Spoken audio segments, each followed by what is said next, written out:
Oui. Il n'y a pas moyen de mettre un peu moins fort. Ce soir, on a le plaisir de recevoir M. Donzo, qui a traduit les mémoires du dernier aumônier général de l'armée tsariste. Mémoires qui ont été rédigées en exil, si je me trompe, dans les années 1920.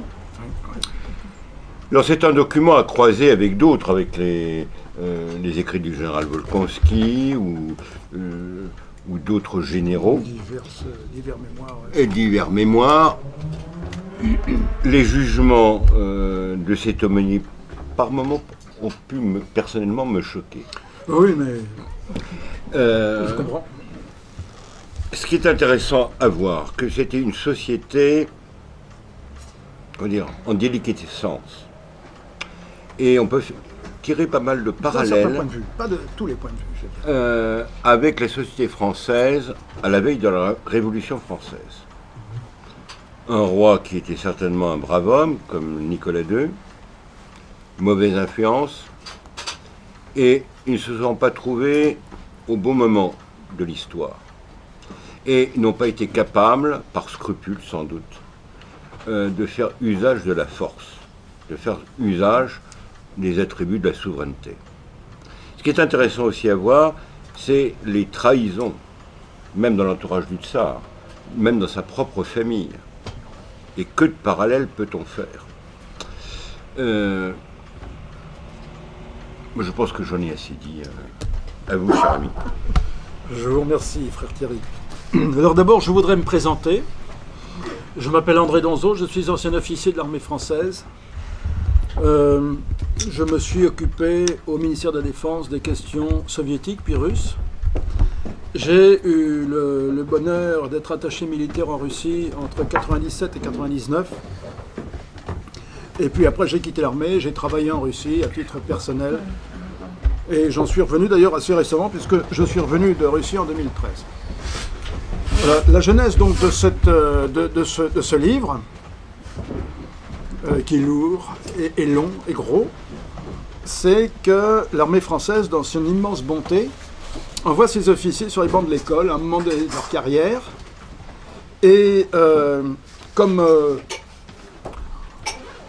on peut faire ce qu'on veut à condition que ce soit censé et accepté par le commandement, j'ai demandé à retourner sur les bancs de l'école dans le domaine du russe. Et j'ai fait une licence de russe et puis une maîtrise de traduction littéraire. Et donc pour ça, ça a été facilité par mes origines personnelles, puisque ma mère est russe, et donc la langue russe fait partie de mes attributs maternels, si je puis dire. Et donc, dans le cadre de ces études, on m'a proposé de faire une maîtrise de traduction littéraire. Et la maîtrise de traduction littéraire, c'est une centaine de pages.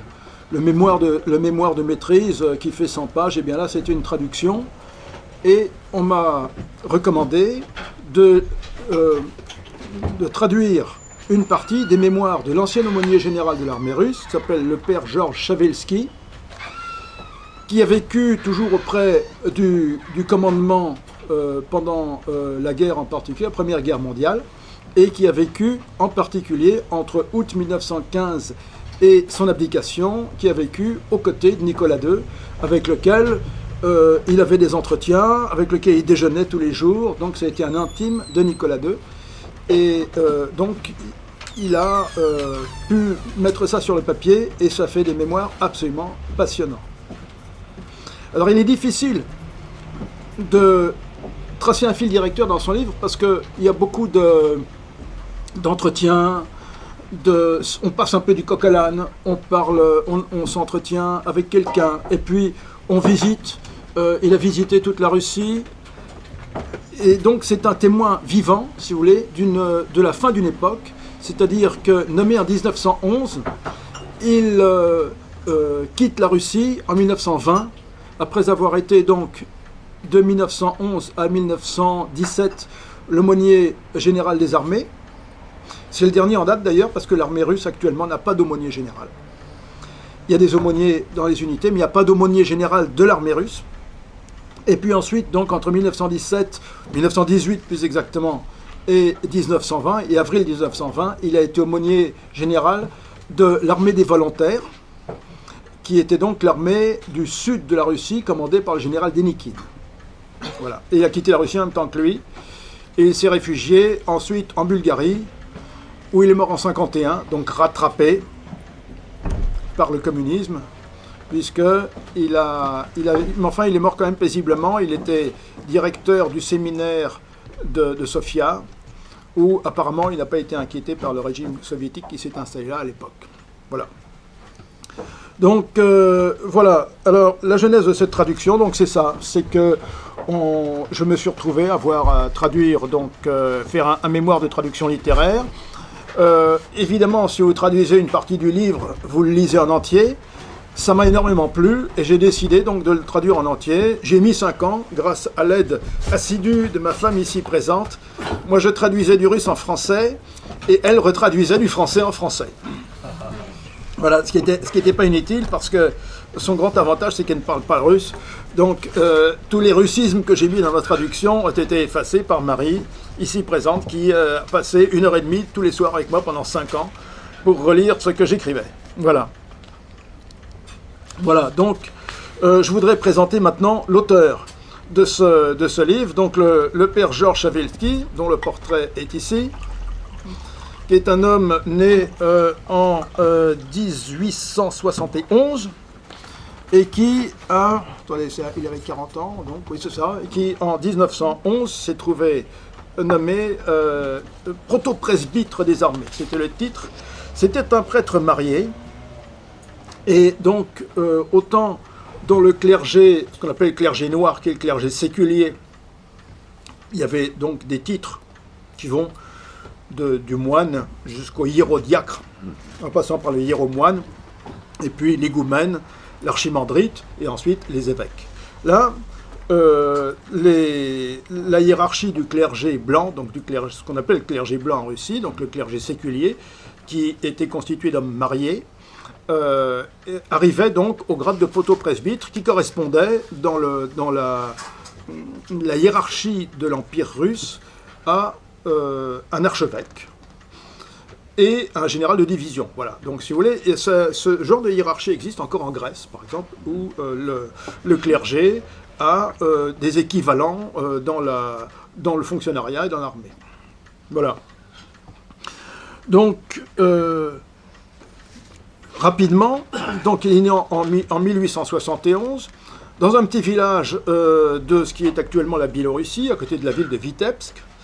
Et là, il se distingue tout de suite par une réussite dans ses études, où il sort premier dans ses études scolaires, ensuite il sort premier du séminaire, et puis ensuite de l'Académie de théologie de Saint-Pétersbourg. À chaque fois, il se distingue par ses grandes qualités.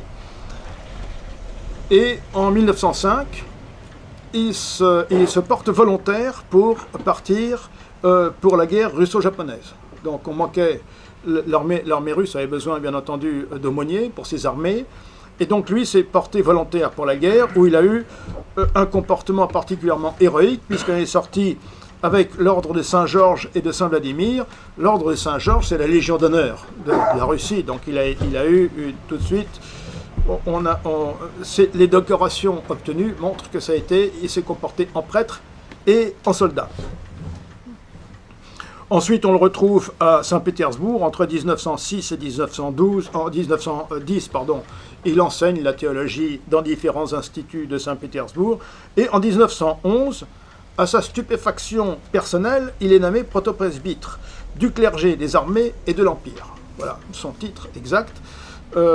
Et c'était d'autant plus étonnant qu'à l'époque, la Russie souffrait d'une certaine gérontocratie.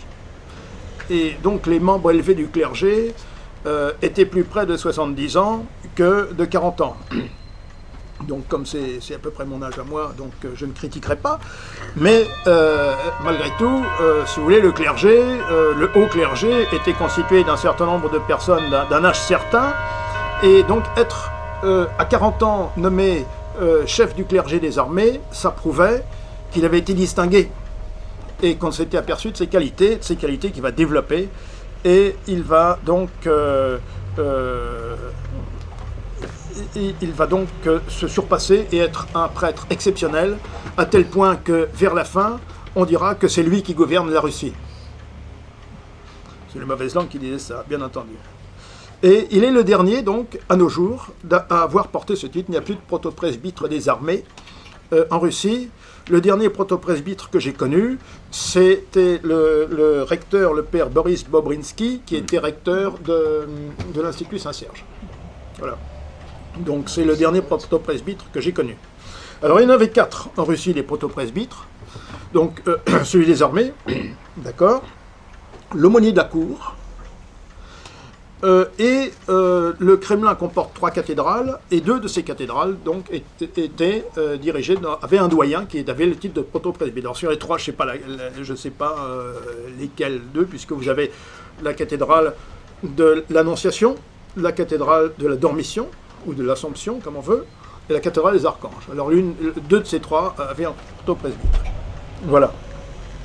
Alors c'est un cas assez exceptionnel de voir un homme qui est né dans un petit village de la Russie profonde et qui parvient par son propre talent et sans avoir rien cherché à une situation absolument exceptionnelle et je dirais même prodigieuse. Alors pour la petite histoire, donc ce prêtre était marié et je savais qu'il avait une fille. Et cette fille s'est retrouvée orpheline quand elle avait 2 ans, puisque sa mère, donc l'épouse du père Georges Chavelsky, est décédée quand sa fille avait 2 ans. Et tout à fait récemment, l'année dernière, ou il y a 2 ans, j'ai reçu un mail venant des États-Unis d'une certaine Rénie Markov, qui m'a dit qu'elle était l'arrière-petite-fille du père Georges. Alors, moi j'ai trouvé ça extraordinairement émouvant. Je lui ai envoyé mon bouquin, mais malheureusement, comme toute états-unienne qui se respecte, elle ne parle ni russe ni français. J'ai trouvé qu'il serait sans doute plus facile pour elle d'arriver à lire un livre en français. Et donc je lui ai envoyé ce livre, et depuis, je conserve des contacts avec elle. Elle m'a envoyé des tas de photos concernant le bureau de son père, des photos de son père jeune, etc. Donc c'est très émouvant, et moi j'ai trouvé ça absolument prodigieux. Voilà. Donc, le père Georges Chavelsky est un témoin tout à fait particulier, très peu connu d'ailleurs, hein, et auquel les historiens feraient bien de s'intéresser parce qu'il apporte des éléments ponctuels, si vous voulez, qui sont vraiment très intéressants. Donc, c'est un trésor. Ces mémoires sont un trésor, c'est un témoignage vivant de la fin de l'Empire russe, et un témoignage totalement inédit, en ce sens que les sources qu'il cite et les raisons qu'il démontre de la fin de l'Empire russe sont tout à fait inédites, je dirais. Voilà. Alors, par contre, j'ai une question. Est-ce que certains d'entre vous ont déjà ce livre? Est-ce que certains l'ont acheté, l'ont trouvé parce que ce livre a été mis dans le commerce, après que je l'ai récupéré? Non. Bon. Très bien. Comme ça, je pourrai en parler plus à l'aise. Personne ne pourra me dire, vous vous trompez. Ça tombe bien. Voilà. Donc, il est difficile de faire une synthèse de ce livre parce que, bien entendu, il décrit tout ce qu'il voit au fur et à mesure qu'il le voit, mais il fait des retours en arrière, il parle avec des gens, il décrit un certain nombre d'anecdotes. Donc j'aurais du mal à faire une synthèse du livre, véritablement. La seule chose que je peux vous dire, c'est que c'est une lecture absolument passionnante. Voilà, je fais ma propre publicité. Voilà, alors... De quoi parle-t-il dans ce livre?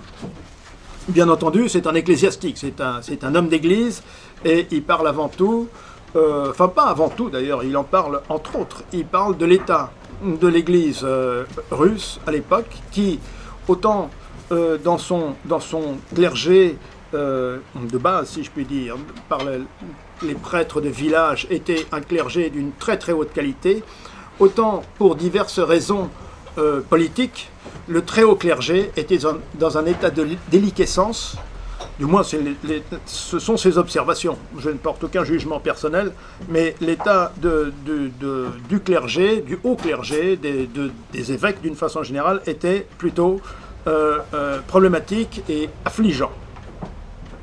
Donc il décrit un état tout à fait florissant de l'économie russe, puisque ses fonctions l'amènent à voyager énormément. En temps de paix, l'armée russe comportait à peu près 700 aumôniers. En temps de guerre, avec la multiplication des hôpitaux de campagne, la multiplication des unités aussi, bien entendu, puisqu'en temps de guerre, on multiplie les unités militaires, ses subordonnés étaient du nombre de 5000. Et parmi ces subordonnés, il y avait même des évêques qui avaient demandé à servir dans l'armée comme aumônier de régiment ou de division. Donc lui, qui était un simple prêtre, s'est retrouvé à avoir dans son commandement, si je puis dire, en termes militaires, des gens qui étaient hiérarchiquement bien plus élevés que lui. Ensuite, bien entendu, il décrit l'état du gouvernement, puisqu'il se trouve fréquenté donc l'empereur lui-même, bien entendu, ou le grand-duc Nicolas, qui était l'oncle de l'empereur et qui avait pris le commandement des armées pendant la première année, d'août 1914 à août 1915, après quoi l'empereur lui-même l'a remplacé, ce qui était d'ailleurs de l'opinion générale une erreur fondamentale. Il aurait beaucoup mieux fait de rester sur son trône à Saint-Pétersbourg plutôt que de venir commander les armées ce pourquoi il était totalement incompétent. Voilà. Ensuite, il parle des dissensions au sein du Saint-Synode. Le Saint-Synode était donc l'instance supérieure de l'Église russe, depuis que Pierre le Grand, en 1720, si je ne m'abuse, quelques années près, avait supprimé la fonction de patriarche, qui lui faisait de l'ombre en quelque sorte, puisqu'il y avait deux pouvoirs au sommet, celui du patriarche et celui de l'empereur. Donc Pierre le Grand avait supprimé le titre de patriarche. Il y avait donc un Saint-Synode. L'empereur lui-même ne pouvant pas s'occuper des questions religieuses, pour lesquelles il était d'ailleurs également incompétent, avait donc un haut procureur du Saint-Synode qui le représentait, et le chef de l'église orthodoxe russe, eh bien c'était l'empereur lui-même, bien entendu. Ensuite, bien entendu, puisqu'il était l'aumônier des armées, il décrit l'état de l'armée russe, et en particulier une description assez affligeante de l'incurie générale des officiers, parce que l'idéal de l'officier n'était pas du tout de s'instruire pour vaincre, et moi je suis Saint-Cyrien, donc je sais que notre devise c'est « ils s'instruisent pour vaincre ». Les officiers de l'armée russe ne cherchaient pas spécialement à s'instruire, mais par contre, ils annonçaient, à qui voulait bien entendre, qu'ils étaient prêts à mourir pour le tsar. Alors le jour où le père Georges leur a dit « Écoutez, mourir pour le tsar, c'est très bien, mais si vous vous instruisiez pour remporter la victoire et rester vivant, à l'issue, ce serait quand même beaucoup mieux. » Alors ce genre de parole a été accueilli dans la consternation générale, parce que bon, l'héroïsme, c'était très bien, mais le travail, c'était moins bien, quoi. Le travail est moins héroïque, c'est certain. Et donc, dans ce livre, il y a une chose qui apparaît, c'est qu'il y a un problème au sommet, qui est très difficile à résoudre, qui est absolument insoluble. Et ce problème s'appelle Raspoutine. Raspoutine, je vais en parler un petit peu plus tard. Raspoutine, et alors, sa personnalité est contestée actuellement. J'ai entendu sur Radio Courtoisie, il y a un mois ou deux, une interview de l'arrière-petite-fille de Raspoutine. Alors, elle peut pas dire du mal de son arrière-grand-papa, je comprends très bien. Donc là, le problème est un petit peu faussé. Et avant-hier, il y avait une émission sur Arte, à la gloire de Raspoutine. Je dois avouer que cette émission m'a un peu agacé, parce que quand on lit le mal que Raspoutine a fait au sommet de l'État, alors on ne va pas accuser Raspoutine, je vais en parler un peu plus tard, d'être à l'origine de tous les malheurs de la Russie, bien entendu, mais on peut dire sans aucune crainte de se tromper que Raspoutine y a largement contribué. Et en particulier, Raspoutine avait complètement envahi l'esprit, avait pris possession, si je puis dire, de l'esprit de l'impératrice Alexandra, laquelle impératrice Alexandra régnait en maître sur l'esprit de son pauvre mari. Voilà. Ça n'aura pas réussi à tous les deux. Bon. Voilà, donc tout ceci est décrit très en détail sur un livre que je suis arrivé à réduire à 700 pages grâce à l'aide de notre éditeur, parce que en russe, c'est 2 volumes de 450 pages chacun, Donc, ce qui explique les 5 ans de travail qu'on a passé, très agréablement d'ailleurs, à le traduire. Donc au fil de ce livre, on voit l'état économique de la Russie, mais ce n'est pas concentré dans un chapitre. C'est un petit peu partout dans le livre. La famille impériale qui est une famille un peu étrange, parce que l'impératrice, autant c'était une femme autoritaire, autant elle était extrêmement simple dans la vie quotidienne. Et elle avait horreur des bals, des fêtes et des choses comme ça. Et elle préférait vivre d'une façon pas du tout luxueuse, avec son mari, s'occuper de ses enfants. Mais par contre, elle régnait en maître sur la famille.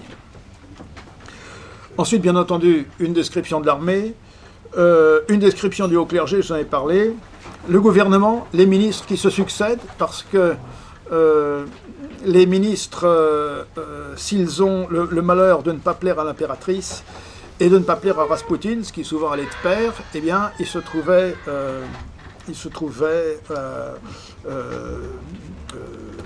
virés, quoi, pardonnez-moi l'expression, mais comment, destitués, voilà, c'est le mot, le terme exact. Donc, à l'issue de cette description, on assiste à l'effondrement de l'Empire d'une façon absolument stupéfiante. La dynastie des Romanov, qui est une dynastie puissante, qui régnait depuis très exactement 300 ans sur la Russie, qui avait eu des empereurs d'une puissance, y compris le père de Nicolas II, Alexandre III, qui était un homme extrêmement fort et qui, d'ailleurs, à la suite de l'assassinat de son propre père, avait restauré un empire beaucoup plus autoritaire que celui d'Alexandre II, son père.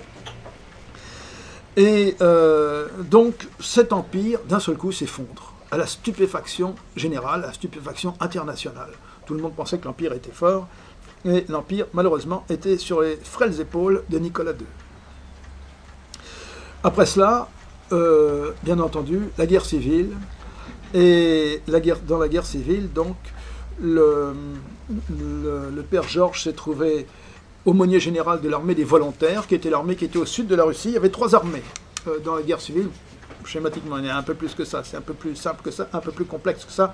Il y avait l'armée des volontaires, qui était l'armée au sud de la Russie, donc dans le Kouban, actuellement plus ou moins sujet à des troubles, n'est-ce pas, et le Caucase.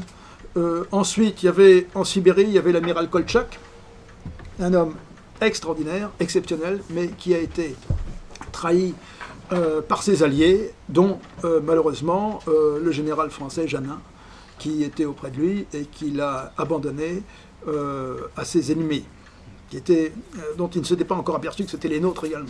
Voilà. Et puis l'armée du Nord avec le général Yudenich, qui était à Saint-Pétersbourg, et tout ce beau monde convergeait vers Moscou, à un point tel que, vous savez que le Koltchak est arrivé à Yekaterinbourg une semaine après l'assassinat de la famille impériale. C'est d'ailleurs probablement ce qui a hâté l'assassinat, parce que si Koltchak était arrivé et avait trouvé invraisemblable. Donc, au début du XXe siècle, l'inspecteur de l'Académie théologique de Saint-Pétersbourg, qui était l'évêque Théophane, qui était un homme très influent, et jouissait, bien entendu, dans les milieux pieux de la haute société saint-pétersbourgeoise, d'une immense popularité. Et le premier personnage de la famille impériale qui devint proche de cet évêque Théophane fut la grande-duchesse Militsa Nikolaevna, qui était la fille du roi de Monténégro et qui était l'épouse du grand-duc Nicolas. Et donc, tout le monde dans cette société éprouvait un grand intérêt pour les questions théologiques. Et cet évêque Théophane avait parmi ses amis un homme de bien qui s'appelait le père Roman Medved. Medved, ça veut dire l'ours, mais là c'était le prêtre en l'occurrence, qui faisait de temps en temps des pèlerinages dans un monastère. Dans l'un d'eux, il a rencontré Raspoutine. Alors, il a vu en lui, ce qui n'était pas impossible du tout d'ailleurs, hein, il a vu un homme de Dieu. Vous savez que la Russie, dans la tradition de l'Église russe, il y a ce qu'on appelle les folles en Christ. Par exemple, comment s'appelle la cathédrale qui se trouve en face du Kremlin, la cathédrale Voilà, Basile le Bienheureux. Basile le Bienheureux est un fol en Christ de l'époque d'Ivan le Terrible, et donc avait une inspiration qui n'était pas du tout mondaine, et qui étaient des gens qui vivaient d'une façon tout à fait originale et personnelle, et qu'on appelait les fols en Christ. Et donc, on a considéré que ce Rasputin était un fol en Christ. Pourquoi pas, hein, pourquoi pas. Et donc, ce père Medved a ramené Rasputin d'un monastère qui était dans la région de Tobolsk et l'a présenté à l'évêque Théophane, qui a vu en lui un homme de Dieu et qui s'est empressé de le présenter aux personnages de la haute société qu'il rencontrait, et en particulier donc à la grande duchesse, épouse du grand-duc Nicolas, qui à l'époque n'était pas encore le commandant en chef des armées, mais ça n'allait pas tarder.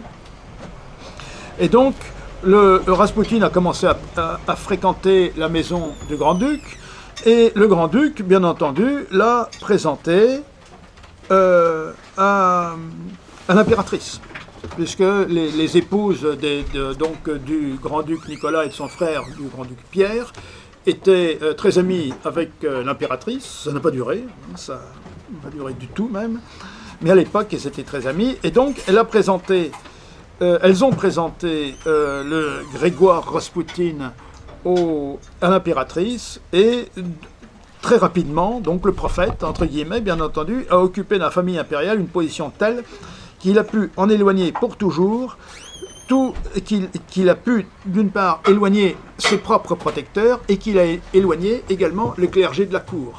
Parce que donc, il y avait un protopresbytre, qui était un homme extrêmement compétent et talentueux, mais qui n'avait pas su s'entourer. Et au moment où il est mort, il a laissé la cour un peu orpheline. Il y avait des prêtres, mais qui étaient loin d'avoir le talent d'un protopresbytre aulique, et qui donc a été remplacé par un homme extrêmement peu talentueux, et donc il a laissé la place vide en quelque sorte, dans laquelle Rasputin s'est engouffré. Voilà. Donc ceci apparaît dans les mémoires du père Georges, ceci apparaît à de nombreuses reprises, au début, au milieu et à la fin du livre, et on voit en même temps tout le mal qu'il a fait. Voilà. Alors, je vous en prie, si vous avez des questions à poser au fur et à mesure que je parle, n'hésitez pas. N'hésitez pas à me couper la parole, éventuellement, pour ceux qui connaissent la question, me dire qu'ils ne sont pas d'accord. Ce Rasputin, il a quand même déconseillé au tsar l'entrée en guerre. Tout à fait. Et le tsar, à mon avis, enfin, c'est pas très clair avec Poincaré, a cédé à un entourage belliciste.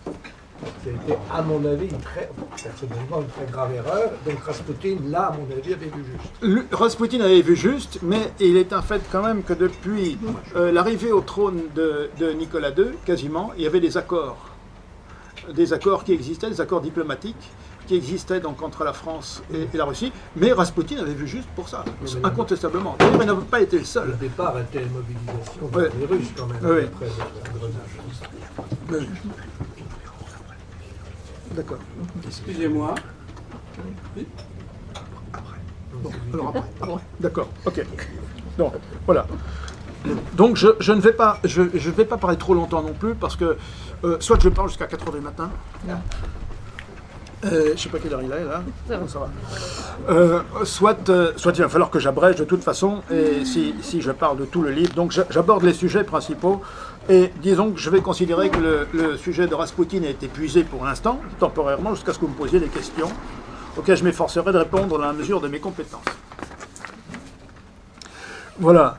Donc, simplement, il faut dire que Rasputin régnait sur l'impératrice, qui elle-même régnait sur le tsar. Et à tel point que, dans les derniers remaniements ministériels, le tsar s'était rendu à l'état-major général de l'armée, qu'on appelle la Stavka. Là, il avait pris des décisions, il avait réuni le Conseil des ministres, il avait pris des décisions, il avait changé un certain nombre de ministres, révoqué un certain nombre de ministres, et remplacé par d'autres. Et ensuite, il devait rentrer à Saint-Pétersbourg, immédiatement après. Eh bien, il s'est obligé à attendre à la Stavka que les ministres, l'arrivée de ces ministres soit bien entérinée, acceptée, et que ces ministres soient en place, parce que s'il était rentré à Saint-Pétersbourg immédiatement, l'impératrice lui aurait mis son veto à ses nominations, et lui n'aurait pas été capable de lui résister.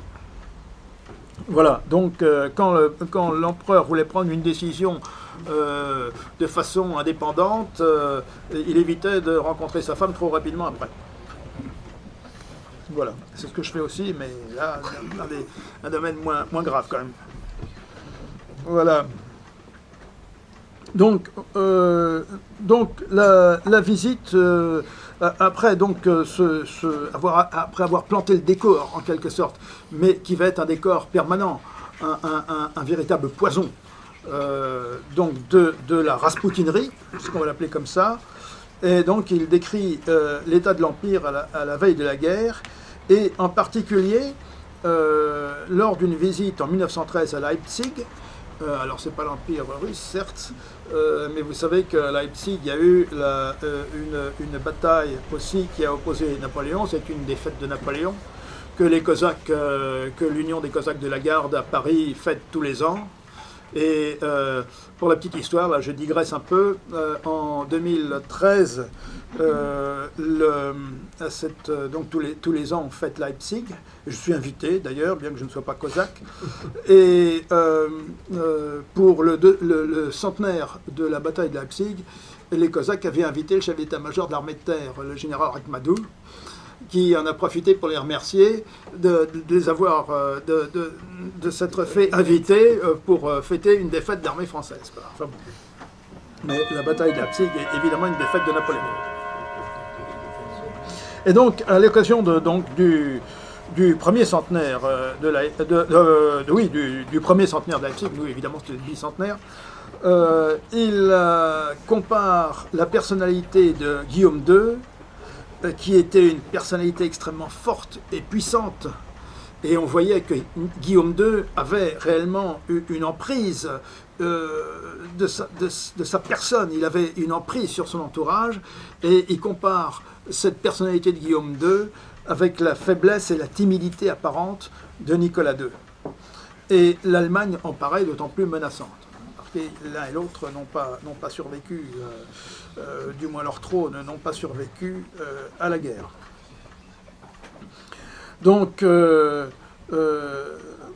l'armée russe, en dépit de l'état d'esprit chevaleresque de ses officiers, que je vous ai décrit tout à l'heure, prêts à mourir pour le tsar, mais pas vraiment prêts à s'instruire, parce que mourir pour le tsar, c'est héroïque et ça ne demande pas beaucoup de travail, si je puis dire, tandis que s'instruire, ça en demande. Et donc, les officiers étaient plutôt du côté héroïque, mais pas du côté travail.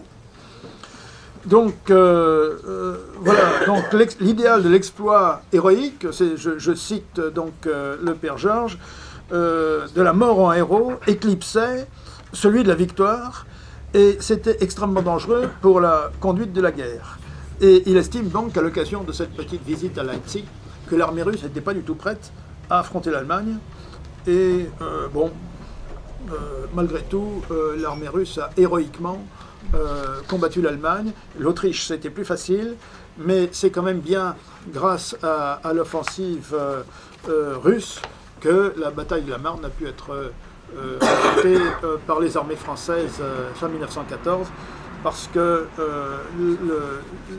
l'Allemagne a été obligée d'envoyer des unités combattre sur le front russe, et l'armée russe s'est fait sérieusement étrier, puisque le général Samsonov, qui commandait une armée, son armée était complètement détruite par l'armée allemande, et le général Samsonov est parti errer comme un fou dans les bois et s'est tiré une balle dans la tête. Donc l'armée russe a été mise à très très rude épreuve par l'armée allemande. Comment ? Non, c'est pas de digression. Voilà, n'est-ce pas une digression ? Ça, c'est Non, tu coupes. Je sais pas comment faire. Bah, tu appuies sur le bouton, c'est comme ça. Hop, c'est fini. Voilà. Donc, les officiers russes à l'école recevaient une excellente formation, bien entendu. Il y avait l'équivalent de Saint-Cyr russe, bien entendu, où les officiers recevaient une excellente formation. Mais ensuite, une fois arrivés au service, c'était un phénomène habituel de s'endormir un peu sur ses lauriers. Voilà. Donc, de la même façon, la Stavka, l'état-major, donc qui se crée en 1914 dans la ville de Baranovichi, qui est une ville de Biélorussie, cette Stavka est peuplée de gens d'une incroyable incompétence. Et il y a toujours une espèce de petite querelle entre le grand-duc Nicolas, qui lui donc avait été désigné comme commandant suprême par l'empereur, et puis donc l'empereur lui-même qui ne l'a pas laissé prendre les personnels extrêmement compétents. Il y a un général extrêmement compétent que le général Alexeïev, que le grand-duc Nicolas aurait bien voulu prendre, mais Nicolas II ne l'a pas laissé et il lui a laissé, au contraire, des gens complètement incompétents qui n'étaient pas du tout à leur place dans l'état-major suprême et qui ont amené certainement à des revers par leur manque de coup d'œil stratégique. Alors qu'ensuite, quand l'empereur lui-même a pris le commandement, il s'est adjoint le général Alexeïev, qui malheureusement est mort en 1918, si je ne m'abuse, d'une maladie, alors qu'il avait commencé à être le chef des armées blanches après la Révolution. Et qui était un homme extrêmement compétent, par contre. Voilà. Donc, le grand-duc Nicolas, qui devient le commandant suprême au moment de la guerre, donc en août 1914, était le fils d'un frère d'Alexandre II, donc il était l'oncle, il était cousin germain donc du père d'Alexandre III, donc le père de Nicolas II, et c'était donc un oncle de Nicolas II. C'était le plus ancien et le plus âgé des grands-ducs, et était extrêmement respecté, tant pour son talent militaire que pour son influence politique sur l'ensemble de la Russie. Et en particulier, à Raspoutine qui voulait se rendre à la Stavka en visite, le grand-duc a répondu, a télégraphié, si tu viens, je te ferai pendre.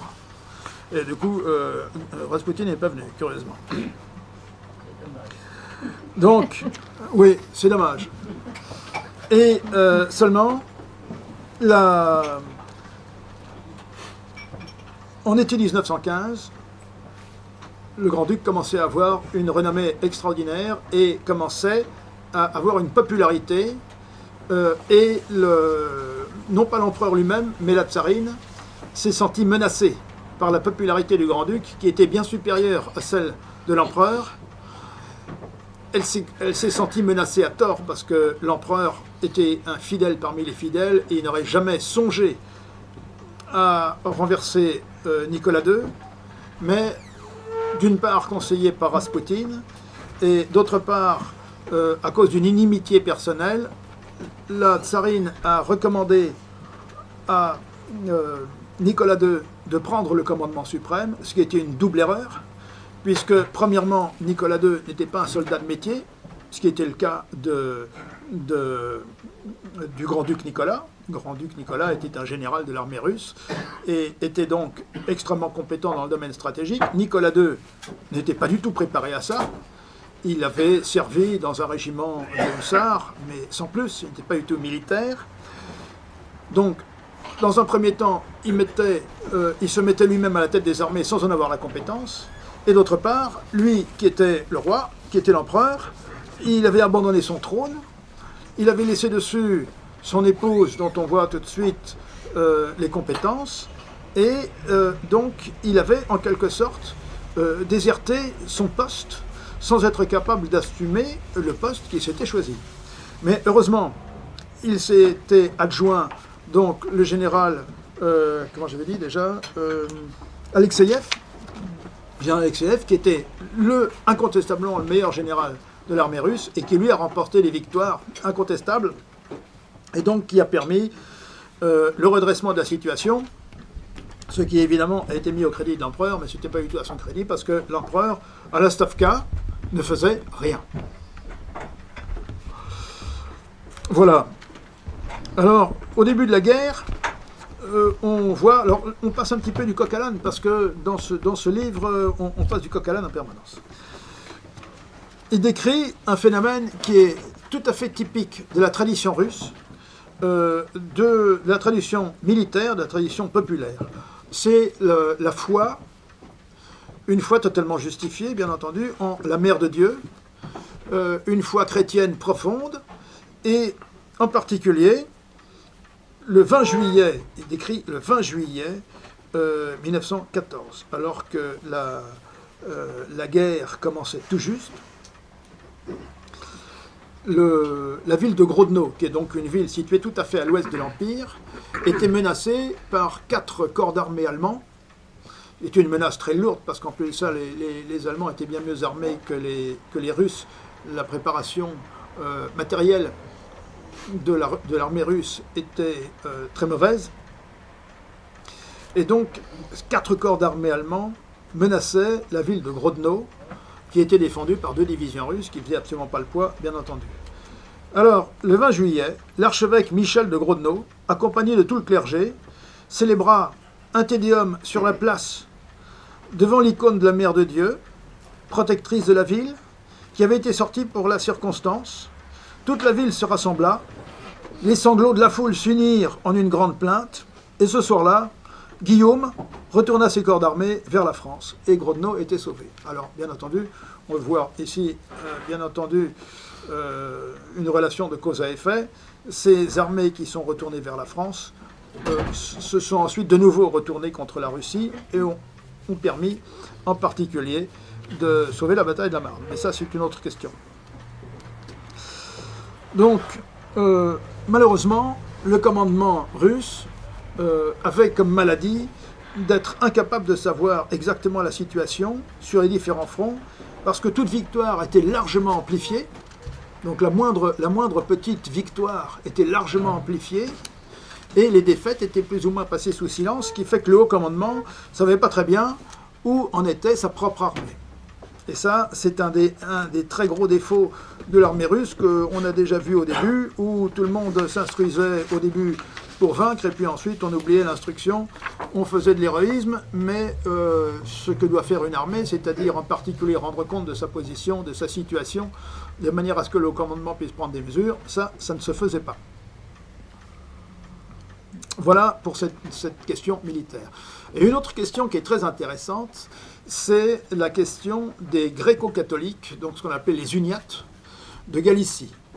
Dans cette région de Galicie, qui est une région qui se situe à l'ouest de l'Ukraine, qui était à l'époque dans l'Empire d'Autriche, le clergé était ce qu'on appelle un clergé gréco-catholique, c'est-à-dire qu'on appelle aussi uniate, qui est un terme un petit peu péjoratif qu'emploient les Russes orthodoxes pour parler de ces gréco-catholiques.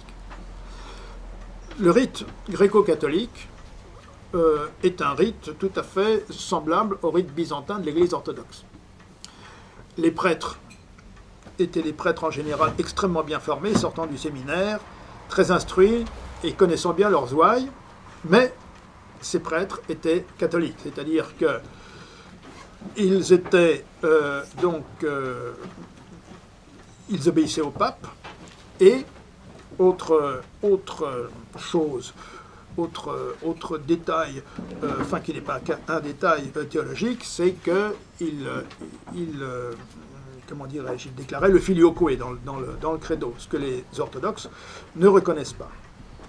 Mais pour la population, pour une population qui estime que le premier commandement du Christ est l'amour du prochain, l'amour de Dieu bien sûr et l'amour du prochain, le filioque et le pape, c'était des notions qui, pour le peuple, étaient des notions qui, aussi importantes qu'elles soient pour les théologiens, sont complètement secondaires et n'influent pas sur la vie quotidienne du chrétien. Donc, malgré cela, la réunification à l'Église orthodoxe des gréco-catholiques, donc des uniates, a été décidée non pas par l'empereur, parce qu'il ne s'était pas trop occupé de cette question-là, mais par le Saint-Synode. Et on avait envoyé, pour s'occuper de ça, un archevêque euloge. Alors l'archevêque euloge a ceci de particulier, c'est qu'il a été le premier archevêque des Russes blancs qui ont émigré en France. Et donc c'était l'équivalent actuel de l'archevêque Jean, n'est-ce pas, qui vient d'être nommé. Voilà, il faut que j'aille un peu plus vite. Bon. Mais non. Non, bon. Donc, cette affaire des Uniates de Galicie a été très mal embrayée parce que donc l'archevêque Euloge a décidé que voilà, il s'adressait aux évêques, où il envoyait ses émissaires ou d'autres représentants de l'Église russe s'adresser aux prêtres en disant voilà, maintenant, soit tu fais allégeance à l'Église orthodoxe, soit dans 15 jours, je ne veux plus te voir.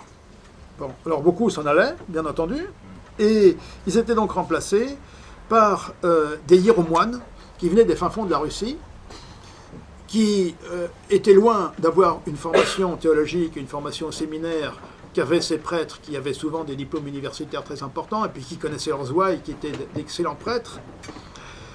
Et donc, soit les prêtres acceptaient, on les gardait, soit ils n'acceptaient pas, ils étaient remplacés par des prêtres qui n'étaient pas du tout à la hauteur, puisqu'ils ne connaissaient ni les ouailles, ni les us et coutumes du pays, et donc c'était une véritable catastrophe.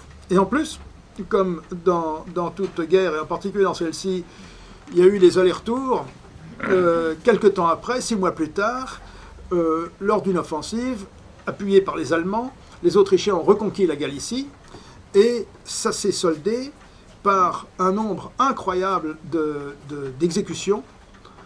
Tous ceux qui s'étaient ralliés à l'Église orthodoxe, en particulier les prêtres, bien entendu, ont été fusillés ou pendus. Tout ça par la faute, par l'obstination de ceux qui ont estimé qu'il fallait absolument rattacher donc les Uniates de Galicie à l'Église orthodoxe.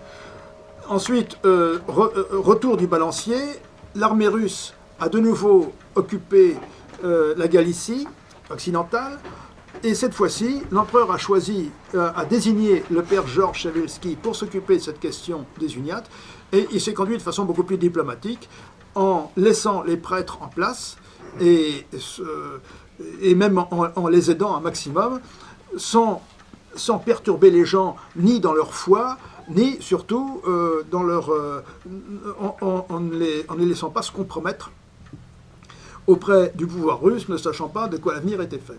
En cela, il avait très bien vu.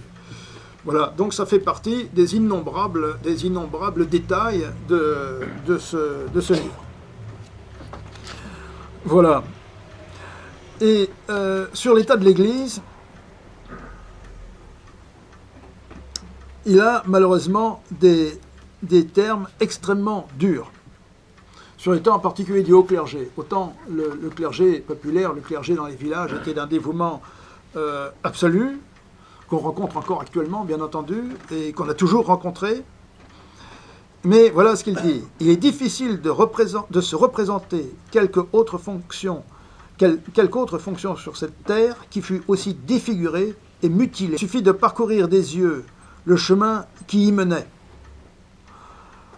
pour s'apercevoir, pour reconnaître que l'ennemi du genre humain a déployé beaucoup d'efforts pour pervertir et rendre aussi inoffensifs pour lui les hautes fonctions de l'Église de Dieu. Et l'historien ne manquera pas d'observer qu'à l'époque de Sabler, qui était le haut procureur du Saint-Synode à cette époque-là, s'occupait principalement d'affaires de décoration et de divorce, de décoration des prêtres. On leur mettait des médailles comme aux militaires, plutôt que de s'occuper de véritables questions théologiques et d'organisation de l'Église. Et en particulier, il y a eu un phénomène extrêmement malsain qu'on appelait le monachisme savant, le monachisme savant. C'est-à-dire que au séminaire, on repérait les étudiants, les séminaristes les plus talentueux, et immédiatement, on leur proposait de prendre la tonsure monastique, parce que pour devenir évêque, il faut être moine. Et donc, ceux qui acceptaient avaient leur carrière toute tracée, et un séminariste de 25 ans, entre 25 et 30 ans, qui prenait l'attention monastique, était pratiquement certain qu'avant 40 ans, il serait évêque. Et donc, ça créait, bien entendu, une émulation qui était malsaine, qui n'avait rien qui ne faisait pas du tout appel à la foi, mais plutôt à un certain arrivisme, sachant qu'un évêque était l'équivalent d'un général, et c'était un homme inamovible, respecté et craint, et dans l'Empire russe, qui avait beaucoup de pouvoir. Donc on appâtait en quelque sorte les jeunes séminaristes de cette façon-là, et donc cette tonsure monastique, sans mesure, sans choix, sans discernement, créait une espèce de tremplin pour arriver à l'épiscopat. C'était un phénomène immoral et monstrueux qui entraîna dans les derniers temps une dégénérescence de l'épiscopat, une sécularisation du monachisme et la déchéance des établissements d'enseignement religieux dirigés par des moines. Voilà donc un jugement émis par un homme d'église, n'est-ce pas, sur sa propre église. Voilà, pour la question de l'Église. Ensuite, nous abordons la destitution du grand-duc, parce que le grand-duc Nicolas, désigné par l'empereur, donc je disais en août, même en juillet 1914, pour prendre le commandement suprême des armées, n'est resté qu'un an. Et il a été remplacé par l'empereur lui-même en août 1915. Et face à cet obscurantisme, je cite de nouveau le père Georges, qui après avoir égaré la famille du tsar commençait à désagréger de plus en plus l'organisme national, le grand-duc nous paraissait être la seule cellule saine. Et effectivement, le grand-duc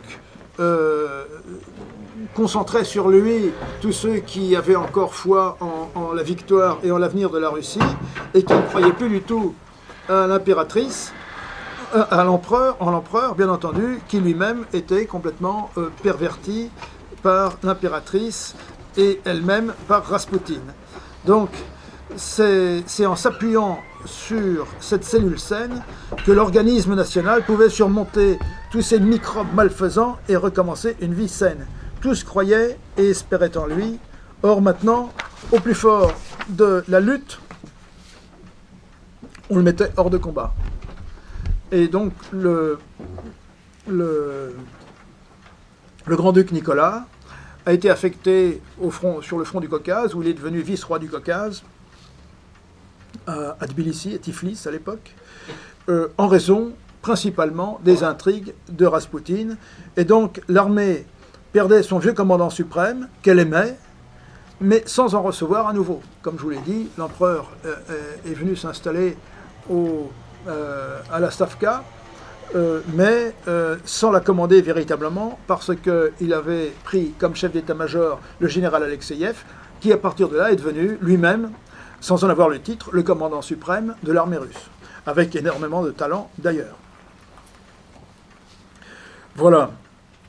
Ensuite, il y a toute une description des coupables.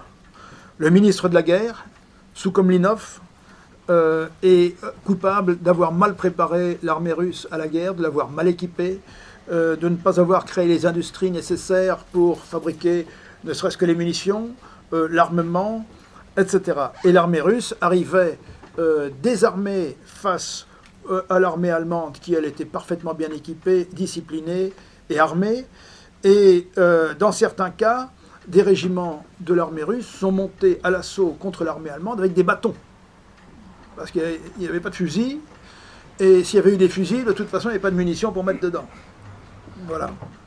Et bien entendu, on a accusé le général Soukomlinov, ministre de la guerre, qui a d'ailleurs séjourné un petit peu en prison dans la forteresse Pierre et Paul à Saint-Pétersbourg. Et donc, n'y est pas resté très longtemps, mais en tout cas, n'a pas beaucoup favorisé l'armée russe par ses talents, par ceux qui en manquaient singulièrement. Voilà, donc je vais abréger un petit peu, parce que sinon je vais vous raconter tout le bouquin. Et donc,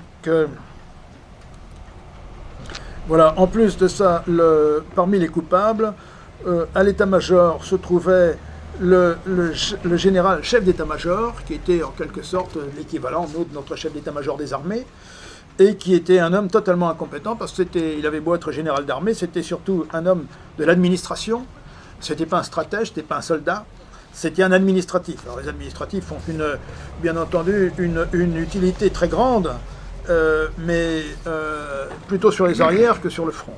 Voilà. L'ennui, c'est que cet homme-là était le commandant en chef des armées.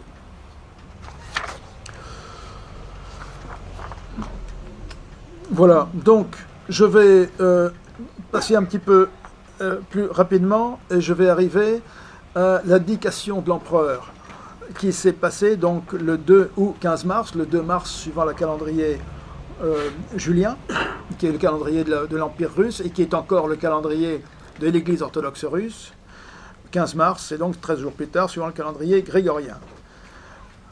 Une délégation est arrivée, alors une délégation qui comportait en particulier Goutchkov, qui était donc le président de la Douma d'État, et Shulgin, qui était un homme politique aussi, membre de la Douma. Alors ce qui est intéressant, c'est que Goutchkov, une quinzaine de jours avant cette application de l'empereur, circulait dans Saint-Pétersbourg avec à côté de lui dans sa voiture mon grand-père. Et quelqu'un a tiré sur la voiture, et mon grand-père a été tué. Et sinon, mon grand-père, grave erreur à mon avis de sa part, mais il était mort avant de pouvoir le faire, aurait participé à cette délégation qui est partie demander à l'empereur d'abdiquer, ce qui, au regard de l'histoire, était une erreur fondamentale, mais on s'en est aperçu malheureusement après coup. Et donc, voilà, pour la petite histoire. Donc, Goutchkov et Shulgin ont retenu l'empereur. Alors, je vous lis rapidement ce qu'en dit le père Georges, parce qu'il était présent à la Stavka, mais il n'était pas invité, bien entendu, à assister à l'abdication de l'empereur. Donc, l'empereur décida d'abdiquer pour l'héritier également, parce qu'il s'était renseigné, et donc l'héritier, le tsarevitch Alexis, était très gravement malade. Il avait une douzaine d'années à l'époque, il souffrait d'hémophilie, et le corps médical ne lui donnait pas longtemps à vivre. Il aurait, d'après l'expérience de l'époque, un hémophile ne dépassait que très rarement l'âge de 20 ans. Donc l'héritier, qui était donc très jeune, qui aurait hérité de l'Empire dans des conditions absolument dramatiques, n'était pas en mesure de régner. Donc l'empereur voulait absolument pouvoir continuer à vivre auprès de lui. On l'a dit, si vous abdiquez, ce ne sera pas possible. Donc du coup, l'empereur a décidé d'abdiquer pour son héritier également. Donc l'empereur et son héritier abdiquaient. Il n'y avait plus d'héritier à la couronne. Le grand-duc Michel, frère de l'empereur, qui aurait d'ailleurs été Michel II s'il avait accepté, le premier des Romanov étant Michel Ier, 300 ans plus tôt. Donc le grand-duc Michel a refusé la couronne. Donc la couronne s'est retrouvée sans titulaire. Donc, voilà ce qu'il dit. Donc l'empereur décida d'abdiquer pour l'héritier également. À 7h30 du soir, le dîner... pendant le dîner et après le dîner, les conversations habituelles, tout à fait tranquillement, continuèrent, comme si rien ne s'était passé, comme s'il ne se passait rien. À 10h du soir, arrivèrent Goutchkov et Shulgin. L'empereur eut avec eux un entretien qui s'acheva par la signature de l'acte d'abdication en faveur du grand-duc Michel Alexandrovitch, donc le frère de l'empereur, qui, on le sait, a refusé. Donc, c'est un signe honneur qui lui était fait. À minuit, l'empereur ayant pris congé des deux hommes, entra dans la salle à manger, où la suite prenait le thé. Qu'ils m'ont retenu longtemps, dit-il en s'adressant à la suite. Puis, une conversation s'engagea sur divers sujets, comme la veille et l'avant-veille. L'empereur était tout à fait calme. Il paraît qu'il n'était plus empereur à ce moment-là. Voilà. Nicolas II est donc un personnage tout à fait étrange, soumis à une espèce de volonté extérieure. C'est du moins ce que décrit. Dans tout ce que je dis là, je n'exprime pas d'opinion personnelle parce que je n'y étais pas. Je décris ce qui est dit par le père Georges, qui lui l'a vu et a témoigné. Voilà, donc ce témoignage est là. Et par contre, le grand-duc Nicolas, qui, lorsqu'il était commandant suprême, avait des pouvoirs quasi impériaux sur les régions où s'exerçait son commandement. Donc sur toute la région d'opération des armées, le tsar, c'était lui. L'empereur ne s'occupait pas de l'administration des zones de combat, puisque, bon, il n'y avait pas de constitution à l'Empire, mais disons, suivant la tradition de l'Empire, c'était le commandant suprême qui régnait en maître, comme s'il avait été le tsar. Or, en 1918, on ne savait pas très bien encore, fin 1918, on ne savait pas exactement quel était l'état de la famille impériale, parce que quand les armées de Kolchak sont arrivées une semaine après l'assassinat de la famille impériale à Ekaterinbourg, on ne savait pas que la famille impériale venait d'y être assassinée, on ne savait pas où étaient les corps. Donc on n'avait pas d'informations précises, et donc certaines personnes, dont l'impératrice mère d'ailleurs, l'impératrice Marie, la femme d'Alexandre III, pensaient que son fils était encore vivant, quelque part. Et donc, malgré tout, le trône était vacant, et une assemblée des Alliés s'est réunie en Roumanie, fin 1918, pour statuer sur la nomination éventuelle d'un tsar, pour régner sur la Russie. Le grand-duc Nicolas était à ce moment-là dans la région où avait déjà commencé à combattre les armées blanches. Il aurait très bien pu décider de son propre chef de monter sur le trône. Il n'aurait rencontré aucune opposition. Mais alors qu'il s'était montré être un chef de guerre extrêmement énergique, extrêmement populaire, à ce moment-là, eh bien, il a en quelque sorte loupé le coche, et je pense la Russie aussi, et le monde entier. Et donc le grand-duc Nicolas a quitté la Russie et est mort ensuite à Antibes en 1929, voilà, sans être monté sur le trône. Voilà.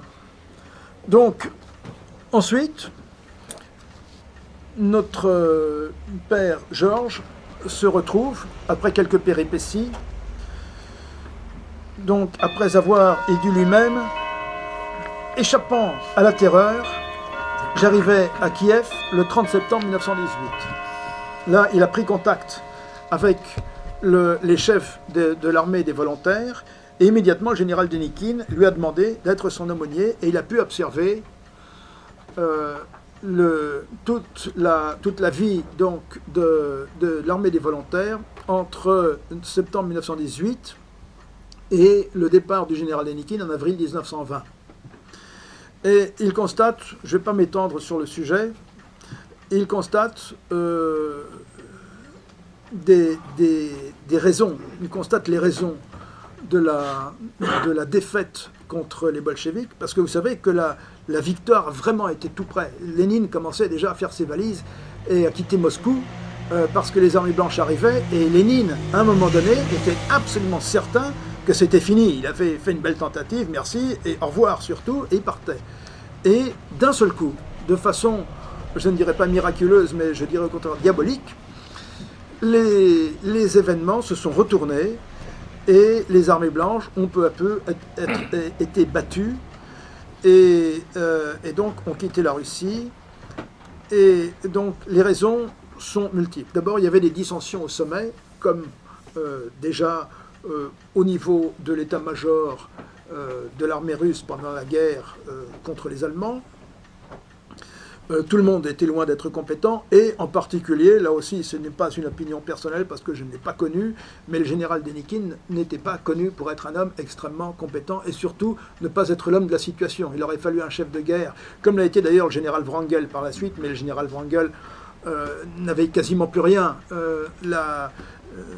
Il avait très peu de troupes, et il y avait la pression de l'armée rouge qui était extrêmement forte, donc Wrangel, qui était certainement un homme beaucoup plus énergique et compétent que Dénikine. D'ailleurs, la preuve, c'est que c'est lui que les soviétiques ont enlevé en 1938, et pas Dénikine. Dénikine, les soviétiques ne s'y sont pas intéressés.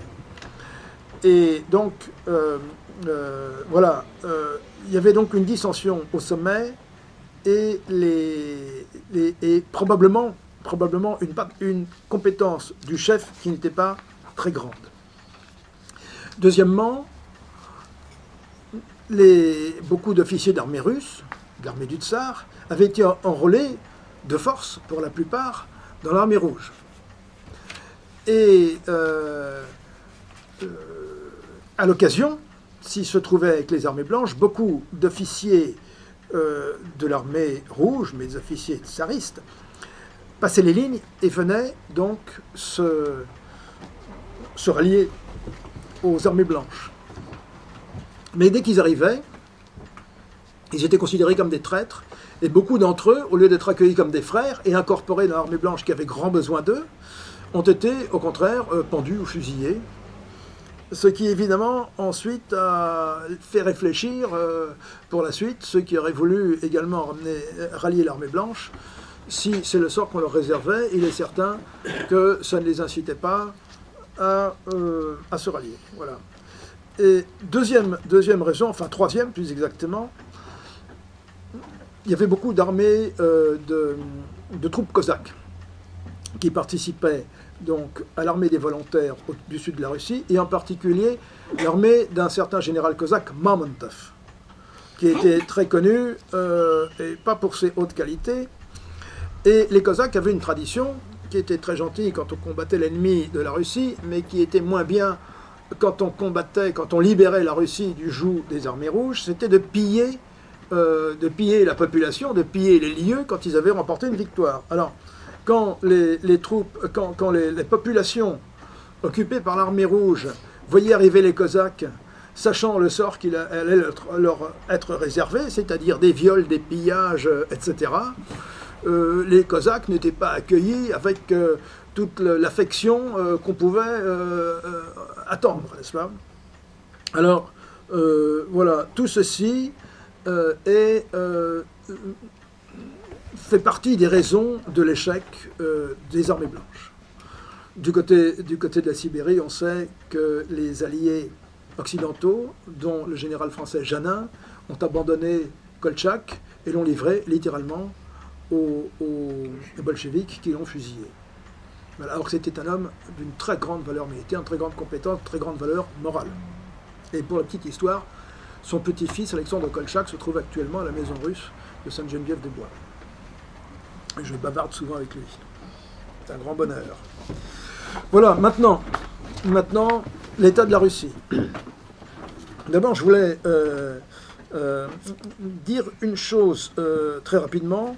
C'est un petit peu hors sujet, bien entendu, mais sur la chute de l'Union soviétique. Vous savez que l'Union soviétique était gouvernée par le Parti communiste et que ce n'était pas du tout constitutionnel. Jamais dans la constitution de l'Union soviétique, il n'était écrit que le Parti communiste devait régner sur la Russie. C'était un pays... vous savez que l'hymne soviétique commençait par 3 mensonges. C'est Soyuz Nerushim Respublik Svobodnych, c'est-à-dire l'union indestructible des républiques libres. Alors, il y a déjà 3 mensonges dans la première partie de l'hymne soviétique. Et donc, au bout d'un certain temps, ça n'a pas réussi à tenir. Et donc, M. Gorbatchev a fait une chose très étrange, qu'ont observé seulement ceux qui s'occupaient de la question. En avril 1989, donc, au sommet de l'État, il y avait 2 assemblées. Il y avait le Soviet suprême, qui était une assemblée, je dirais pas élégante, mais une assemblée de gens qui n'avaient pas grand pouvoir, et qui se réunissaient pour bavarder. Et il y avait le comité central du Parti communiste, qui n'avait aucune fonction constitutionnelle, mais qui régnait sur la Russie, et dont était issu le bureau politique de 12 membres. Il y a un film qui s'appelle Les 12 salopards, je crois, c'est ça. Enfin, c'est 12 membres du politburo, du bureau politique, dont le premier était, en fin de compte, M. Gorbatchev. M. Gorbatchev a commis un péché contre l'esprit. Donc le péché qui ne lui a pas été pardonné et qui a été suivi, bien entendu, du désastre absolu de l'Union soviétique, c'est-à-dire que, alors que le Parti communiste est une émanation, une divinité sur Terre, en quelque sorte, le Parti communiste se cooptait. On n'était pas élu. Or, M. Gorbatchev a soumis à élection, il a créé une élection pour élire, faire un suffrage universel, populaire, pour élire les membres du comité central. Donc ça s'est passé, ils ont été élus. mais c'était une faute contre l'esprit qui a complètement dissous en quelque sorte l'Union soviétique. Et entre avril 89 et un an et demi plus tard, au moment où l'Union soviétique, à la suite d'un putsch qui est une tentative désespérée des derniers tenants du communisme pour rabibocher tout ça, l'Union soviétique a disparu d'elle-même un petit peu, en quelque sorte, comme l'Empire russe, le 2 mars 1917 a disparu par la disparition de son empereur. Et là, l'Union soviétique a disparu un jour de Noël 1991, quand M. Yeltsin est rentré dans le bureau de M. Gorbatchev, lui a dit « par ici la sortie », et il s'est assis sur son trône à la place. Alors l'Union soviétique a disparu, l'Empire russe a disparu, et il règne la République, il reste actuellement la Fédération de Russie. Voilà. Maintenant, il n'y a toujours pas d'aumônier général dans l'armée russe. Il y a quelques aumôniers dans certaines unités. Et j'étais un de mes derniers exploits militaires était d'être attaché de défense au Tadjikistan à l'époque où nos troupes guerroyaient en Afghanistan. Et je rencontrais très souvent les gardes frontières, parce que les gardes frontières russes avaient un rôle très important, c'est qu'ils empêchaient l'héroïne de franchir la frontière entre l'Afghanistan et le Tadjikistan, et de là à arriver chez nous. Efficacité d'autant plus relative qu'en 2005, les gardes frontières russes sont partis, ils sont rentrés à la maison. Mais voilà, j'avais donc pas mal de relations avec nos amis russes, et en particulier, j'avais des relations très proches avec l'attaché de défense russe. Les Russes avaient, et ont toujours, à Douchanbé, donc capitale du Tadjikistan, une grosse ambassade, avec pas moins de 4 colonels attachés de défense, enfin attachés militaires, dont le premier attaché de défense avec lequel je suis resté d'ailleurs jusqu'à maintenant très ami. Et un jour, je déjeunais environ une fois par semaine avec lui, un jour il me dit « Dis-moi, je suis orthodoxe » et donc j'allais régulièrement à la liturgie dans l'église de Douchanbé, qui était d'ailleurs la seule église orthodoxe de tout le Tadjikistan, avec un prêtre qui était un homme d'une énergie et d'une sympathie incroyable. Et donc, je vais voir le prêtre et je lui dis, écoutez, voilà, il y a le colonel machin chose qui aimerait bien vous rencontrer. Il me dit, ben, écoute, amène-le-moi.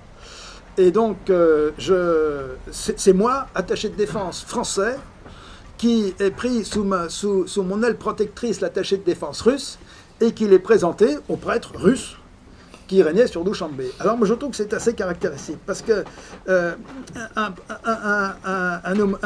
officier russe ne savait pas par quel bout ça se prend ces petites bêtes.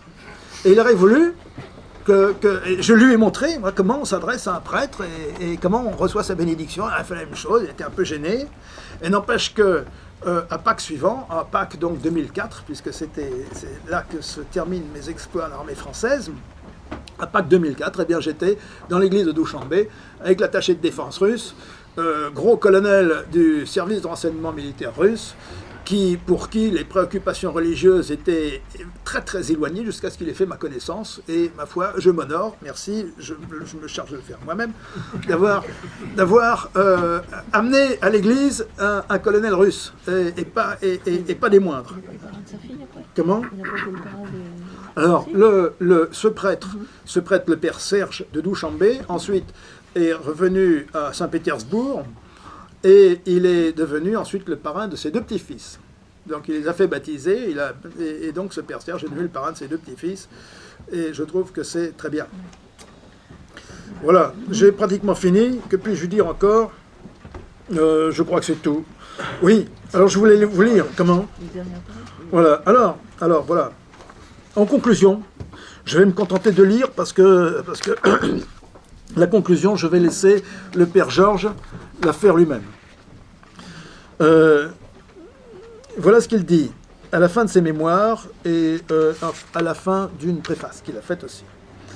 Alors qu'ils appartiennent encore à des camps différents, mais éprouvent pour la Russie le même amour loyal et sont prêts à la servir avec abnégation, le jour de venir où les Russes se comprendront, oublieront le passé, se tendront la main et entreprendront par leurs efforts conjugués de guérir et restaurer leur patrie accablée. Ça, c'est la conclusion, c'est les dernières paroles du livre. Il fait une préface qui est encore plus émouvante, je trouve. Lorsque se calmera la tourmente révolutionnaire et commencera l'édification d'un nouvel État, les forces neuves et inépuisables de tout le peuple russe y contribueront, et pas seulement ses élites, comme dans la vieille Russie. Alors notre nation recouvrera sa puissance ébranlée pendant la guerre et la révolution et apparaîtra à la face du monde avec encore plus de grandeur et de gloire. Que Dieu fasse qu'il en soit ainsi. Voilà, eh bien, mesdames et messieurs, je pense que précisément, c'est ce qui est en train de se passer actuellement. Voilà.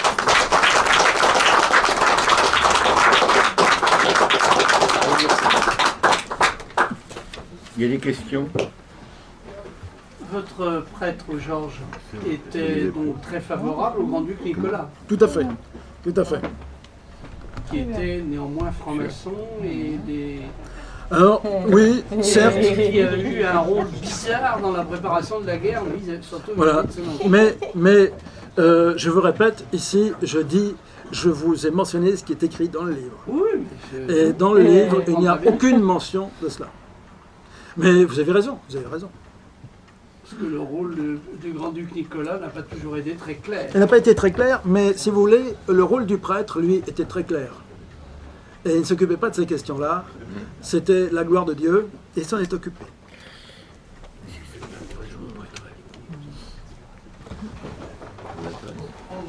On sait depuis, hélas, depuis longtemps que le tsar était incompétent, mais on aurait bien aimé, mais évidemment je n'ai pas lu le livre, je ne sais pas ce qu'il y est dit à l'intérieur, mais on aurait bien aimé que le père Georges s'épanche un petit peu sur ce que lui disait le tsar, parce que là pour l'instant on ne sait pas du tout ce qu'il pensait, on n'a pas entendu ses réflexions, son opinion sur la situation, etc. Et ça aurait été intéressant d'avoir cette vision. Tout à fait. Eh bien, écoutez, la vision de l'empereur lui-même, on ne l'a pas. On a des entretiens, il y a des entretiens entre le père Georges et l'empereur, mais l'empereur était extrêmement réservé. Il avait une suite à laquelle il réservait probablement ses réflexions personnelles. Il écoutait ce qu'on lui disait. Il en tenait compte ou il n'en tenait pas compte, ça c'est une autre chose. Mais on n'a pas l'opinion de l'empereur lui-même. Il ne mentionne pas ses opinions. Il mentionne, si vous voulez, son action, en particulier quand il est intervenu pour essayer d'obtenir que l'empereur se débarrasse de Raspoutine, ce qu'il considère comme vous verrez que le livre accorde une très grande place à Raspoutine. Mais malheureusement, si vous voulez, l'opinion de l'empereur n'est jamais exprimée véritablement. Qu'est-ce qu'il pensait des aspects occultes de Raspoutine, enfin d'après ce que j'ai pu en entendre dire? On dit qu'il se livrait à diverses pratiques occultes, ça doit être opposé à l'orthodoxie, j'imagine. Tout à fait, bien sûr. Tout à fait, oui, oui. Bah, il en pensait, si tu veux, il en pensait le plus grand mal. Il en pensait le plus grand mal, mais je ne vais pas rentrer dans le détail parce que c'est des chapitres entiers. Il y a en particulier dans le troisième chapitre qui s'appelle la raspoutinerie et la cour, donc le terme de raspoutinerie, Rasputinchina, a été imaginé par mon professeur, M. Cato, dont j'apprends avec 2 ans de retard le décès. J'ai une très grande estime pour lui. Et donc, c'est... comment dirais-je, il considère que cette influence est un très grand malheur. Il a essayé de faire en sorte de faire réagir l'empereur, mais il n'a pas pu le faire, quoi. Et donc, Raspoutine, alors j'ai lu également, pour revenir à Raspoutine, pour répondre un petit peu à ta question, le côté occulte de Raspoutine. Alors, Raspoutine avait probablement des talents de guérisseur. Maintenant, j'ai lu un livre écrit par le secrétaire de Raspoutine. Alors c'est tellement incroyable que je me demande, alors j'en ai fait une photocopie, on me l'a prêté, j'ai scanné le livre, et d'ailleurs j'ai toujours chez moi parce que j'ai toujours oublié de le rendre depuis des années, enfin bref. Et il dit en particulier, une chose difficilement croyable, mais peut-être après tout que ça se passait comme ça. Donc les talents de guérisseur de Raspoutine s'appliquaient sur l'héritier, sur le tsarevitch Alexis. qui souffrait d'hémophilie. Alors on sait, mais à l'époque on ne savait peut-être pas, mais actuellement on sait très bien que l'aspirine, par exemple, augmente la fluidité du sang et peut provoquer des hémorragies. Et en cas justement d'hémorragie, on évite, paraît-il, je ne suis pas médecin, mais on recommande aux gens de ne pas prendre d'aspirine, quoi, bref. Et alors, d'après le secrétaire de Raspoutine, il dit que Raspoutine faisait administrer de l'aspirine à l'héritier par des gens à lui qui étaient chargés de soigner l'héritier, et les gens à lui foisonnaient autour de l'impératrice, puisque l'impératrice était à genoux devant Raspoutine. Donc il y avait des gens qui étaient des gens de Raspoutine, en qui l'impératrice avait une confiance absolue et qui tournaient autour de l'héritier, du tsarevitch. Et donc cette hémophilie, cette aspirine provoquait une crise d'hémophilie, c'est-à-dire en fait c'était des hémorragies internes. Et à ce moment-là, on disait donc que Raspoutine guérissait d'un coup de téléphone, et ce coup de téléphone aurait eu pour objet de faire arrêter l'aspirine. Vous arrêtez l'aspirine, et puis au bout de quelques jours, ça allait mieux. Voilà. C'est ce que dit son secrétaire. Maintenant, ce que dit le secrétaire de Raspoutine est tellement bizarre oui, que c'est difficile à croire. Peut-être. Il accuse en particulier l'impératrice d'avoir trahi la Russie puisqu'elle était allemande elle-même, et ça je suis absolument convaincu que c'est impossible. De même que pour faire un parallèle, quand on accuse Marie-Antoinette d'avoir une liaison avec Fersen, c'est la personne de la reine ou de l'impératrice était une personne trop sacrée pour ça. C'est impossible. Voilà. Est-ce qu'il soulève quand même le thème de la franc-maçonnerie dans d'autres... La franc-maçonnerie, dans les mémoires du Père Georges, n'est absolument pas mentionnée. Pas une seule fois. Ça devrait quand même être mentionné, parce qu'on sait très parce bien que le rôle, la place prépondérante qu'a joué la Fed et la J.P. Morgan dans la révolution bolchevique. Sans le soutien des Américains, il n'y aurait jamais eu de révolution bolchevique. Tout à fait, Absolument tout à fait. jamais. Tout à fait, mais si vous voulez, ce que je veux dire, c'est hors, ça ne figure pas dans les mémoires du Père Georges. C'est un rôle quand même primordial. Oui, je suis d'accord avec vous. Est-ce que son livre a été publié en russe? Son livre a été publié en russe aux éditions Tchekhov en 1953, donc il a été publié de façon posthume, puisque le Père Georges est mort en 51. Le livre a été publié en 53, et maintenant il commence à être publié en Russie. Et j'ai vu, on m'a envoyé ça tout récemment, une édition, un éditeur belge le publie en russe actuellement en Belgique. Est-ce qu'il y a une critique déjà de son livre? Non, j'ai pas vu de critique, malheureusement. Il existait une gazette. Est-ce que le peuple était au courant des influences de Raspoutine? Oui, parce que précisément, il mentionne que lorsque Raspoutine a été assassiné, on va bientôt fêter, façon de parler, célébrer, ou atmichat, comme on dit en russe, le centenaire de la mort de Raspoutine, puisque ce sera le 16 décembre dans le calendrier julien, c'est-à-dire le 29 dans notre calendrier grégorien. Et donc, quand Raspoutine a été assassiné, il y a eu, d'après le Père Georges, des scènes de liesse dans tout le pays, quand la nouvelle s'est répandue. Mais Yusupov n'était pas blanc comme neige. Comment? Le meurtrier n'était pas blanc comme neige. Yusupov. Alors le meurtrier, j'ai lu ses mémoires en russe, donc je ne sais pas, il y a certainement une traduction française qui existe, que je pourrais faire le cas échéant si j'ai le temps. Et comment? Oui, il y a certainement quelque chose qui existe en français, donc du prince Yusupov, où il explique comment il a tué Raspoutine, parce qu'il estimait que Raspoutine était un grand nuisible, et je pense qu'en cela, bon, ça c'est une opinion personnelle bien sûr, mais je pense qu'en ça il ne se trompait pas trop. Et donc, c'est pas lui qui a tué. Alors ce n'est pas lui, enfin oui et non. Ils étaient trois. Ils étaient trois. Bon, en tout cas, d'après ce que raconte Yusupov lui-même, ils ont invité Raspoutine à dîner un soir et lui ont fait manger des tartines de cyanure, de quoi empoisonner un régiment de chevaux.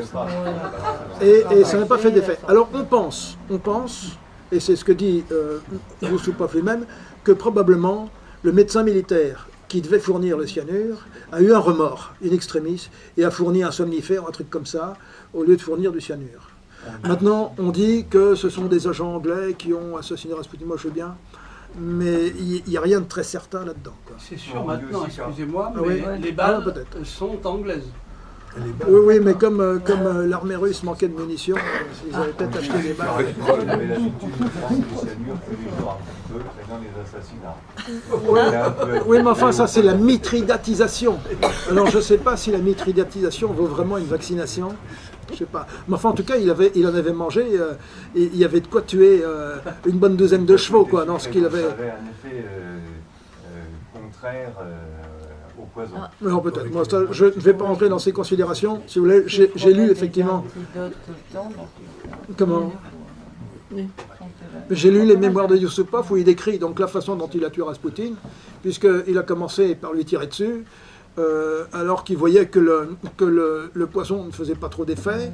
Il tire sur Rasputin qui tombe, bon, dans sa cuisine au sous-sol. Je ne sais pas si vous avez visité le palais Yusupov à Saint-Pétersbourg, mais on voit, il y a même une statue de cire, on voit les choses. Donc j'ai visité ça, c'est pas mal, le palais est très beau, hein, entre nous soyez. Enfin, bon. Et donc, il vient donc voir ces deux acolytes, qui étaient le grand-duc Dmitri Pavlovitch, je crois, et Purishkevitch, qui était un député de la Douma d'État, donc de l'Assemblée nationale. Il leur dit, ça y est, il est mort. Donc, tout le monde descend, et quand il l'attendait au premier étage de son palais, et quand il descend, quand Yusupov retourne dans la cuisine pour chercher le cadavre, il s'aperçoit que le cadavre est debout et se jette sur lui. Alors, il lui tire dessus encore une fois, et le cadavre sort en courant par l'escalier de la cuisine, va dans la rue, va dans la cour du palais, et là, Rasputin lui décharge son pistolet dessus. Là, il tombe, il le met dans un sac et il le jette dans la Neva. Voilà la description qu'en est faite par Rasputin, par Yusupov, pardon, excuse-moi. Et bon, que les balles aient été de fabrication anglaise, c'est pas impossible. Georges V a été un cousin de Nicolas II, il aurait peut-être pu lui fournir des munitions, enfin pas à lui personnellement, mais à son armée. Parce que on sait que Yusupov, par exemple, était manipulé par des agents anglais. Ah, peut-être bien. À cause de ses mœurs. Oui, peut-être bien. Et de son amour avec le grand-duc Vladimir. Oui, il y avait toute une bande. Il a déchargé du crime en prenant tout sur le dos. Faut voir, vous avez lu les mémoires de Yusupov? Alors j'ai lu un livre qui s'appelle La fin de Rasputin, Russe Kaniets Rasputin. Oui, alors ça c'est le premier. Alors j'ai pas lu d'autres livres. Et Rasputin roulait-il pour lui-même? Était juste un aventurier ou travaillait-il pour une puissance étrangère ou une organisation semi-occulte? Bonne question. Son secrétaire, donc, dont j'ai lu les mémoires, qui ont été traduits en français d'ailleurs, hein, qui sont accessibles à tout le monde, et si cet intérêt, je pourrais te les envoyer, je les ai scannés et je peux t'envoyer ça. Et il l'accuse de travailler pour l'Allemagne, effectivement. Mais le secrétaire de Rasputin accuse Rasputin d'avoir travaillé au profit de l'Allemagne, et c'est pour cela qu'il aurait été particulièrement proche de l'impératrice, qui elle-même était allemande, etc. Personnellement, je pense que c'est peu probable. Je pense que Rasputin était un fol en Christ. Il s'était introduit dans la maison impériale un peu par un soupirail. Il a trouvé que la soupe était bonne.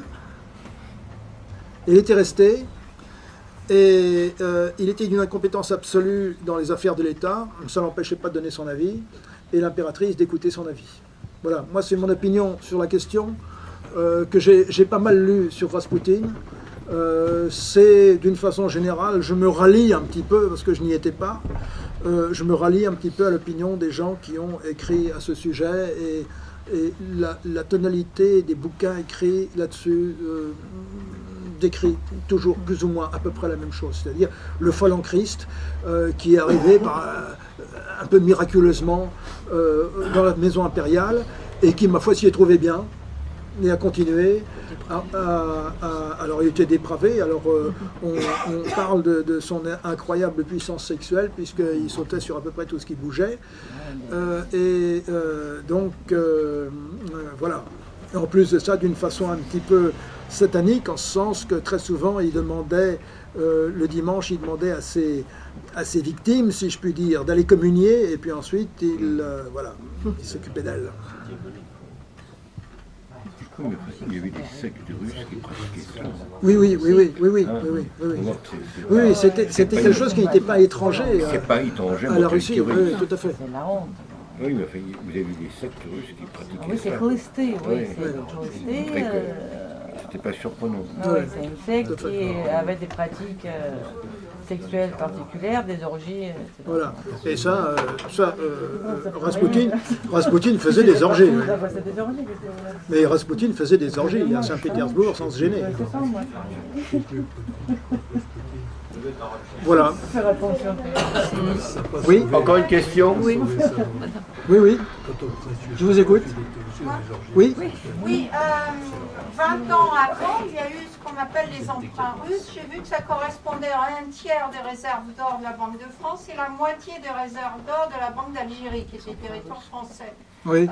Comment se fait-il? À quoi ça a servi? Puisque lorsque la guerre éclate, il n'y a pas d'armes, il n'y a pas d'armement, il n'y a pas de balles. Où c'est passé cette balle? Je ne suis pas compétent pour répondre à votre question, malheureusement.